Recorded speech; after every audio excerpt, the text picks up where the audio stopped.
Halo semua, Assalamualaikum. Kembali lagi di channel Invest Saham. Jadi pada video kali ini kita akan menganalisa saham-saham di sektor perbankan ya, terutama untuk perbankan besar yaitu Big Banks yang ada di Indonesia. Lalu kita pun akan membahas ya terkait suku bunga The Fed, suku bunga BI, dan korelasinya terhadap pasar saham ya, atau terutama di Bursa Efek Indonesia. Nah, kita akan bahas juga terkait dividend investing, kapan waktunya beli, hold, dan juga jual. Dan kita pun akan bahas core stock picking ya guys ya, untuk dividend investing tentunya. Jadi sebelum lanjut ya, disclaimer on terlebih dahulu, ini adalah analisa dan juga opini pribadi, bukan financial advice. Jadi seluruh keputusan investasi tetap menjadi tanggung jawab pribadi masing-masing ya, sebagai investor di pasar modal Indonesia. Nah, jelang hasil FOMC meeting, The Fed diproyeksikan masih akan menahan suku bunganya. Jadi untuk suku bunga The Fed ya ini masih ditahan di kisaran 5,5% dan ini masih dalam kategori suku bunga yang cukup tinggi. Sedangkan untuk interest rate decision ya, untuk suku bunga Bank Indonesia masih di area 6%-an guys. Jadi belum ada tanda-tanda The Fed ini akan menurunkan suku bunga. Nah, kalau misalkan suku bunganya turun gimana? Kalau misalnya suku bunganya ditahan gimana? Dan kalau misalnya suku bunganya naik gimana? Nah, kita akan bahas guys ya terkait dengan korelasi ya guys ya antara suku bunga dan juga bursa saham seperti itu, atau bursa efek ya, atau pasar saham lah ya kita sebut seperti itu. Nah, jadi para pejabat The Fed ini tidak ingin menurunkan suku bunga hingga yakin ya guys ya bahwa inflasi ini turun mendekati target di 2%. Jadi selama inflasinya masih tinggi ya, The Fed tidak akan menurunkan suku bunga, dan gairah terhadap investasi ya dengan resiko tinggi seperti saham gitu guys ya. Mungkin bisa dimasukkan juga ya di sini investasi dengan resiko tinggi adalah juga ya terkait pasar kripto gitu guys ya. Jadi tapi kita tetap fokus ya membahas pasar saham seperti itu. Nah, jadi gini guys, kalau misalkan inflasi masih tetap tinggi, The Fed tidak akan menurunkan suku bunga dalam waktu dekat, yang berarti kemungkinan akan ditahan atau dinaikkan. Tapi karena suku bunga The Fed ini sudah naik ya di bulan Desember 2023 lalu ya, di akhir tahun 2023, maka kemungkinan terbesarnya adalah The Fed masih menahan suku bunga di kisaran 5,5%. Sedangkan Bank Indonesia juga ini pastinya akan mengikuti ya perkembangan dari Fed rate.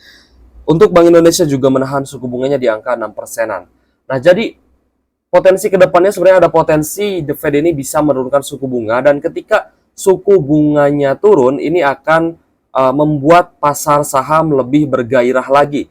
Pasar saham akan lebih ramai lagi, dan pastinya akan ada inflow ya, atau aliran uang yang masuk gitu ya dari dana obligasi itu masuk ke pasar saham ya, terutama di pasar saham Indonesia itu juga bisa terjadi seperti itu, yang bisa menyebabkan IHSG, ataupun kalau misal di Amerika Serikat itu kan Dow Jones ya, kalau misal IHSG ya di Indonesia, nah, IHSG ini bisa naik kembali atau bisa all time high lagi gitu guys. Jadi bisa lebih ramai lah ya untuk transaksi di bursa saham, dan ini menjadi kabar gembira ya. Kalau misal inflasi turun, Fed rate-nya turun ya, diturunkan. Nah, ini bisa menjadi berita yang sangat menggembirakan untuk pelaku pasar, terutama di bursa saham Indonesia. Seperti itu guys ya, untuk korelasi dari inflasi, suku bunga, dan juga ke pasar saham tentunya ya.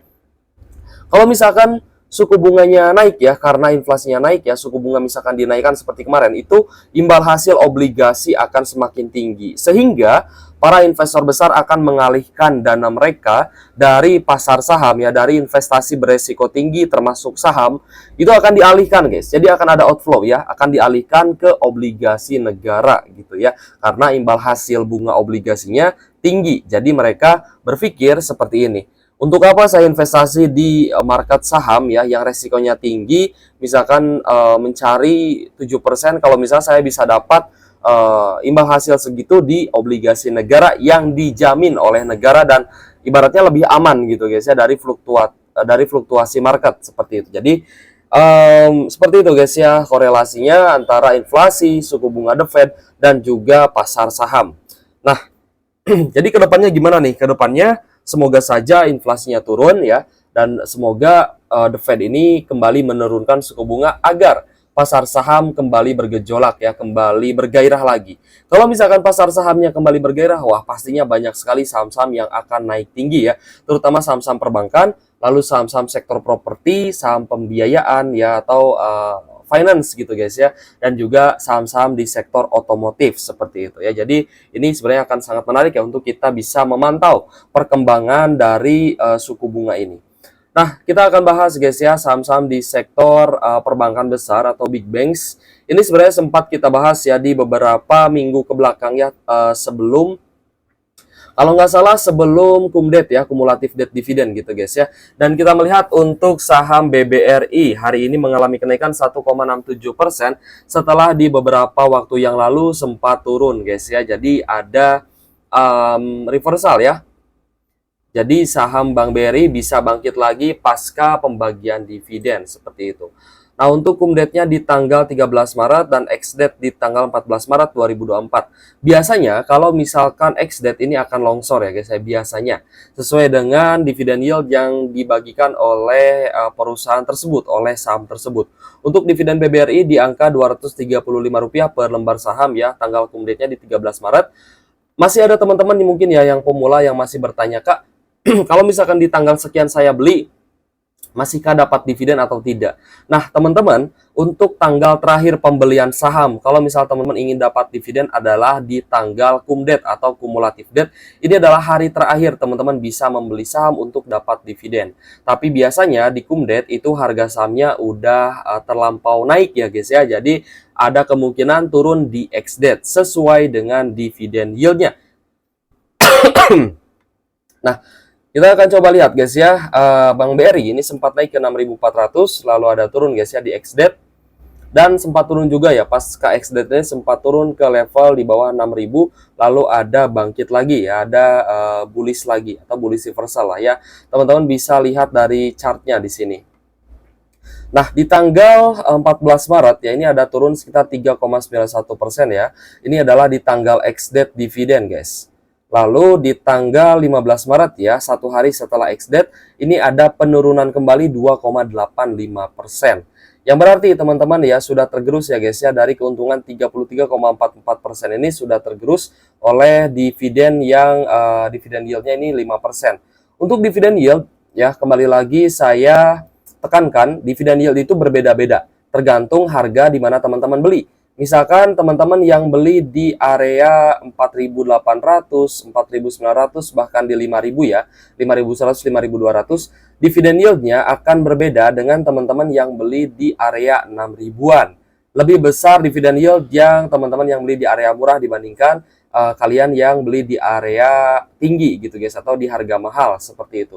Jadi untuk dividen yield itu berbeda-beda tergantung average yang teman-teman miliki ya. Begitupun juga kalau misal teman-teman belinya di pucuk, maka dividen yieldnya juga bisa berbeda guys ya. Cara menghitung dividen yield sebenarnya gampang banget ya. Teman-teman tinggal cek aja besaran dividen ya, 235 per lembar saham. Nah, biasanya perbandingan dividen yield ini ya untuk menghitung dividen trap itu kita hitung berdasarkan di tanggal kumdetnya ya, harga di tanggal kumdet. Jadi 235 ya, kita akan hitung 235 ini tinggal dibagi aja dengan harga kumdetnya guys. Harga kumdet ini penutupannya ya, closingnya di 6.400, kita bagi 6.400. Maka di sini, nah teman-teman, dividen yield ya ketika di kumdet ya, ketika di pucuk lah ya, kita sebut di kumdet di pucuk ini adalah 3,6%. Ya, sesuai dengan di penurunan ya, pas ex-date ya, ini turun 3,91%-an gitu ya, ada lebih dikit lah ya. Jadi dari 3,6% ya untuk dividen yieldnya turun di ex-date 3,91%. Kenapa kok ada dividen trap seperti ini ya? Sebenarnya ini adalah untuk menghalau ya para dividen hunter yang ingin beli di kumdet lalu jual di ex-date. Itu cara tersebut sangat-sangat tidak works gitu guys ya, sangat-sangat tidak bekerja gitu guys. Jadi hati-hati ya buat teman-teman yang beli di pucuk ya, ketika sebuah saham akan bagi dividen besar. Nah, mungkin kedepannya akan ada saham-saham sektor batubara yang akan bagi dividen jumbo. Itu teman-teman hati-hati kalau misalnya beli di kumdet ya, akan turun sesuai dengan dividen yield yang dibagikan. Bahkan turunnya bisa lebih dalam lagi. Nah, ini juga terbukti ya guys ya. Kita simulasi aja nih di saham BBRI ya. Kita simulasi lah ya. Ini terbukti di saham BBRI ya. Satu hari setelah ex-date ya guys ya, close di 6050. Nah, ini kejadian di BBRI bahwa ketika setelah ex-date harga sahamnya malah turun ya. Close di 5975 itu di bawah 6 ribuan. Ini ada turun dulu ya, ada turun dulu di tanggal 15 Maret, lalu ada sideways dan kembali naik lagi di tanggal 20. Ya guys ya, untuk saham-saham perbankan memang ya biasanya untuk reboundnya atau bangkitnya ini tidak lama gitu guys ya, biasanya loh guys ya, biasanya bangkitnya itu nggak lama ya, terbukti di sampai BRI juga kita lihat di sini ya. Teman-teman harus paham dulu nih tipikal saham-saham perbankan bagaimana, tipikal saham yang kurang ramai itu gimana, tipikal saham batubara itu gimana, itu teman-teman harus paham gitu ya. Jadi kalau misal teman-teman udah paham tipikal pergerakan sahamnya, ini teman-teman bisa menentukan kapan masuk, kapan tambah muatan ya, kapan kita hold, kapan kita diam gitu guys ya, dan kapan kita ibaratnya menentukan untuk kita misalkan mau jualan itu kira-kira di mana sih ya. Meskipun misalkan kita memang butuh uangnya ya untuk keperluan misalkan atau untuk biaya-biaya sekolah atau biaya berobat, itu bisa gitu guys ya. Tapi lebih baik teman-teman juga harus paham titik-titik kapan kita bisa jual gitu guys. Nah, jadi untuk saham-saham sektor perbankan sebenarnya mudah aja ya, mudah aja. Kalau misal teman-teman sudah yakin dengan fundamental ya, sudah yakin bahwa saham tersebut adalah saham yang rutin bagi dividen dan cocok untuk kita pegang ya bertahun-tahun gitu guys ya untuk dividen investing. Ketika ada koreksi, teman-teman ini time to buy gitu guys ya, nggak ada kesempatan kembali gitu guys ya, kecuali teman-teman beli ketika terkoreksi ya. Ketika ada koreksi, teman-teman harus sudah berpikir untuk tambah muatan. Misalkan di sini ada koreksi ya guys ya, berapa persen? 3%. Ini teman-teman boleh coba cicil ya, mulai cicil beli. Lalu turun lagi 2%, teman-teman cicil lagi. Lalu turun lagi misalkan 5%, teman-teman cicil kembali. Dan ketika ada naik ya guys ya, ada kenaikan ya, mulai ada kenaikan, mulai rebound lagi. Nah, teman-teman bisa masukkan semua gitu ya, dana yang teman-teman miliki gitu guys. Jadi ya teman-teman tetap akan dapat harga termurahnya ketika melakukan averaging down. Lalu ketika naik ya di atas 5%, ini kan udah rebound ya, naik di atas 5%, ya teman-teman nggak usah beli lagi, ya udah teman-teman hold aja. Ya berarti waktunya teman-teman hold ya, biarkan harga sahamnya naik. Nah, ketika harga sahamnya naik seperti ini ya, lalu ada pucuk gitu guys ya, ada higher high ya, biasa kita sebut higher high ya. Titik yang lebih tinggi dibandingkan titik tertinggi sebelumnya itu adalah higher high. Nah, ketika ada higher high, ini teman-teman bisa berpikir, nah higher high itu di sini ya. Higher high pertama itu di sini. Aduh, sorry guys. Higher high pertama di sini, lalu ada higher high juga di sini, guys. Nah, ketika ada higher high, teman-teman bisa ya, kalau misal memang perlu gitu guys ya, uangnya misal mau diambil sebagian ya, mau di take profit sebagian, teman-teman bisa ya untuk mulai take profit sebagian ya, sesuai dengan keperluan teman-teman gitu ya. Misal teman-teman butuh untuk liburan ya, atau untuk berobat, atau untuk belanja apapun lah ya, untuk keperluan mendadak. Nah, teman-teman bisa berpikir untuk jual di area higher high atau di area pucuk. Ini adalah waktunya untuk jualan ya guys ya.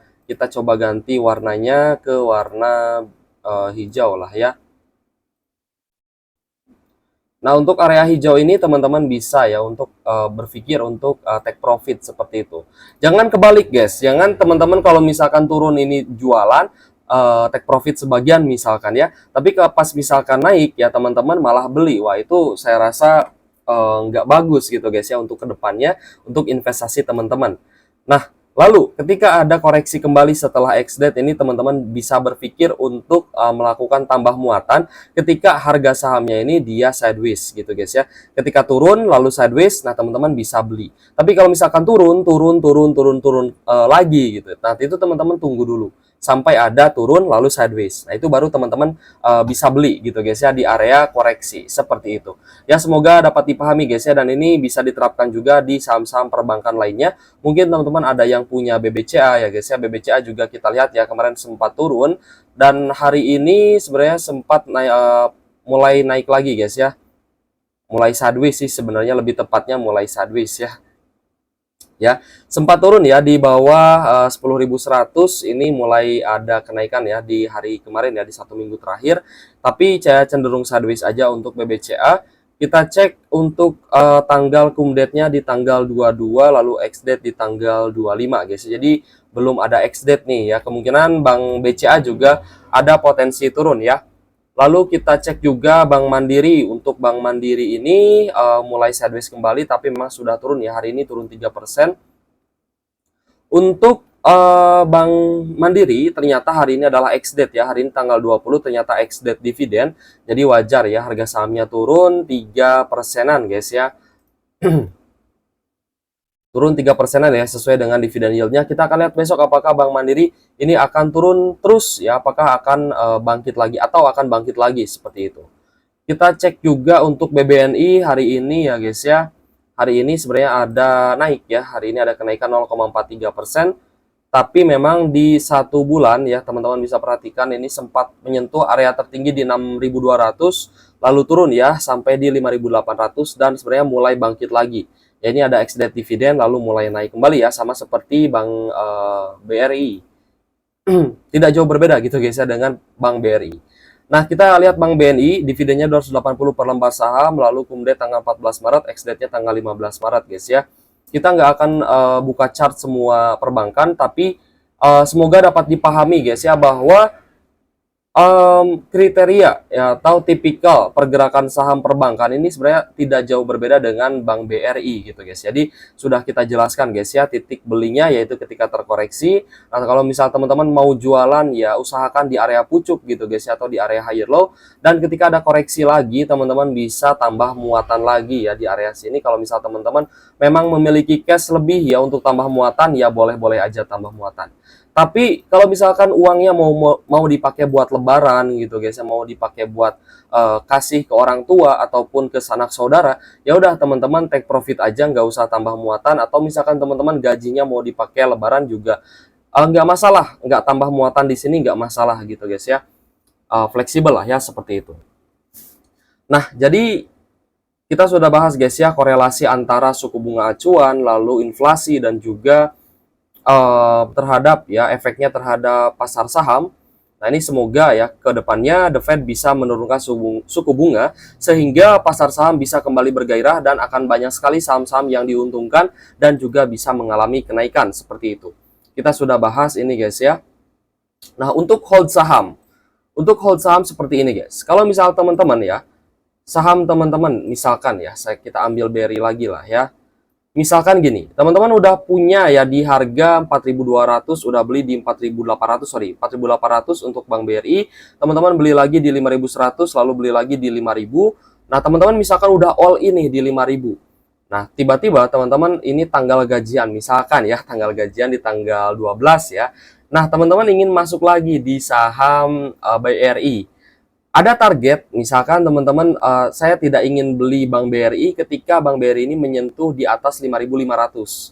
Misalkan di 5.600. Ini teman-teman boleh hold ya. Boleh hold uangnya, nggak usah beli juga nggak masalah. Nah, tapi ketika ada koreksi turun guys ya di 5.400, berarti teman-teman boleh tambah muatan di sini. Karena teman-teman target untuk tambah muatan atau untuk averaging up ini di bawah 5.600 gitu ya. Jadi ketika di bawah 5.600 berarti teman-teman bisa beli kembali. Nah, inilah waktunya hold gitu guys ya. Kalau misalkan sudah berada di atas harga rata-rata, teman-teman menargetkan untuk stop averaging up. Biasanya kalau saya pribadi seperti itu. Jadi akan ada range harga di mana saya akan stop untuk averaging up ya. Jadi selama masih di bawah area itu ya udah saya averaging up terus. Ada support ya, ada higher low ya, ada higher low seperti ini saya averaging up ya, lalu naik turun lagi, ada higher low lagi, saya averaging up lagi. Seperti itu ini bisa bisa diterapkan juga gitu guys ya, untuk kita hold uang ya dan kita tambah muatan atau melakukan averaging up.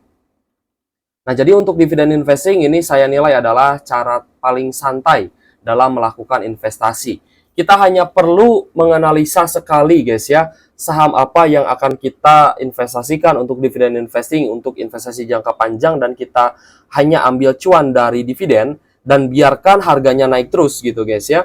Nah, ini cara yang paling santai karena setiap bulan ketika kita mendapatkan penghasilan, ketika kita mendapatkan keuntungan dari bisnis gitu guys ya, ya udah kita tinggal tambah muatan aja di area koreksinya, jangan di area pucuk. Ingat guys, tambah muatan atau investasi itu jangan di harga pucuk, tapi ketika terkoreksi.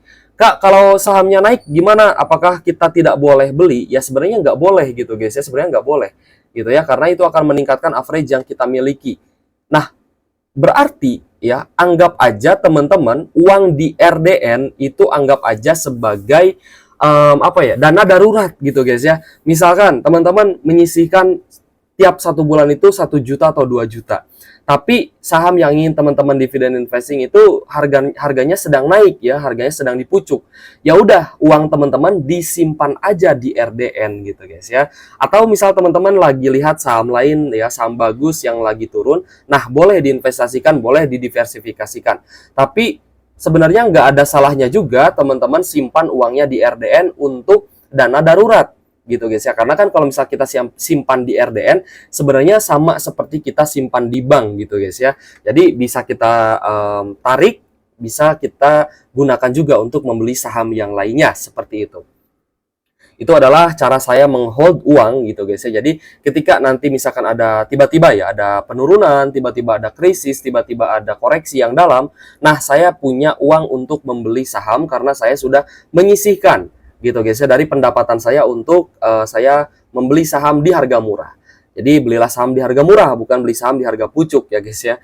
Lalu yang kedua, time to buy tadi sudah kita jelaskan ya, hold juga sudah kita jelaskan, sell juga sudah kita jelaskan.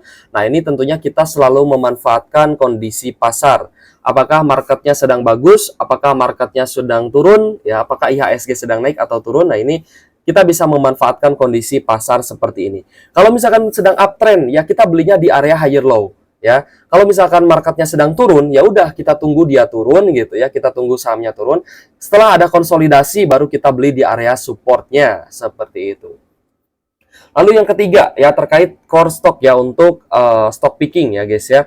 Jadi kita memilih saham-saham nih untuk core stocknya. Nah, untuk core stock ya, saya pribadi sih saya memilih fokus, maksudnya memilih fokus di 2 saham aja. Ya, jadi ini ya sharing-sharing aja gitu guys ya. Saya untuk core stocknya itu saya pilih 2 saham aja. Yang pertama adalah perbankan, yang kedua adalah batubara. Itu dulu guys ya. Karena saya tipikal orang yang tidak mau ambil pusing ya untuk menganalisa secara terus-menerus ya, ibaratnya ada resiko ya, ada risiko yang lebih besar lagi di depan sana kalau misalkan perusahaannya ini tidak pintar dalam mengelola keuangan. Saya kasih contoh guys, kemarin kita bahas TPMA ya, kita bahas TPMA kemarin. Ternyata TPMA malah akan right issue. Wah, kemarin saya lihat ya, ternyata joint venture itu untuk untuk menghindari dari berhutang, entah itu hutang bank atau mencari dana dari investor dengan dalam bentuk right issue.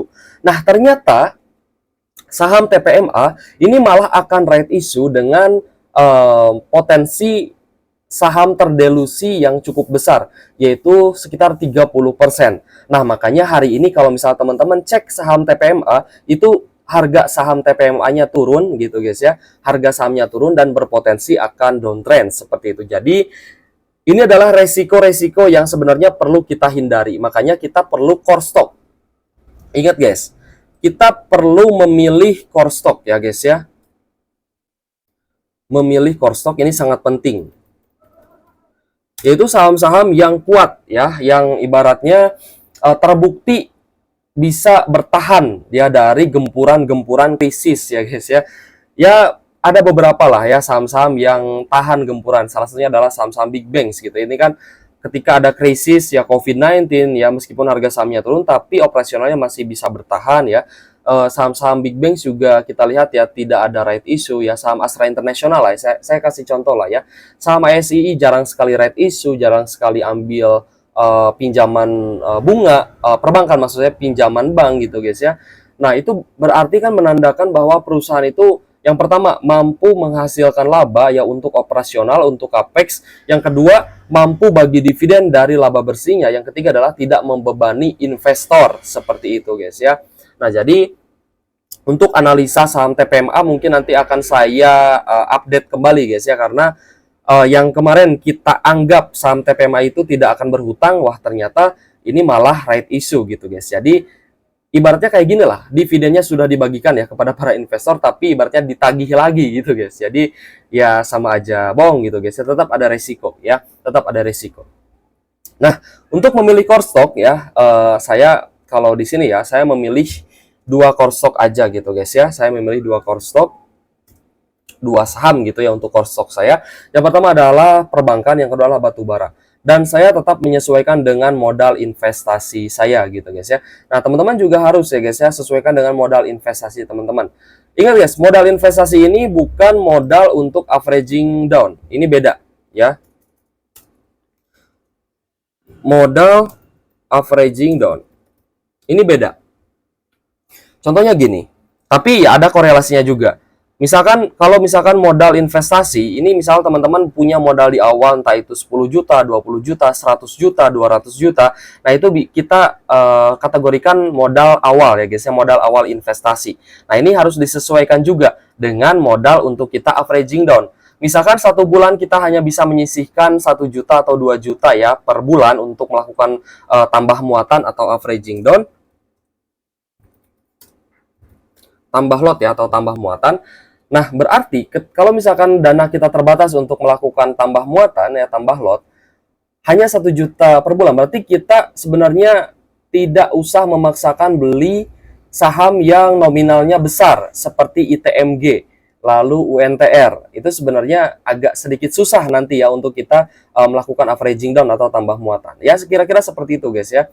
Tapi kalau misalnya kita punya dana 1 juta, 2 juta, kita mau tambah lot di ABMM, Adro, PTBA, lalu untuk saham perbankan juga, ya mungkin bisa lah guys ya. Untuk Bank BRI, kalau misalkan di harga 5 ribuan ya, kita bisa beli sekitar 2 lot atau 3 lot gitu guys ya. Itu masih bisa gitu guys ya.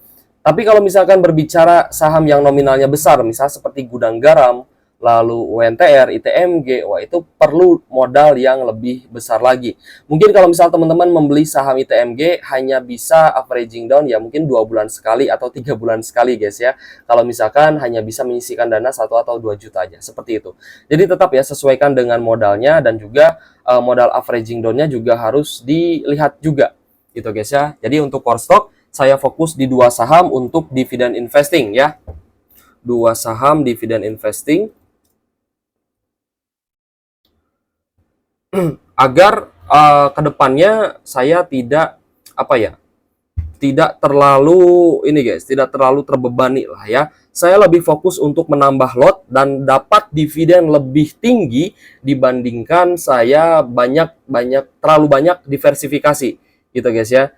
Misalkan teman-teman punya Demas, punya batubara misalkan Adro, Demas, Adro misalkan, lalu BBRI. Ya udah 3 itu dulu aja tambah muatan gitu guys ya.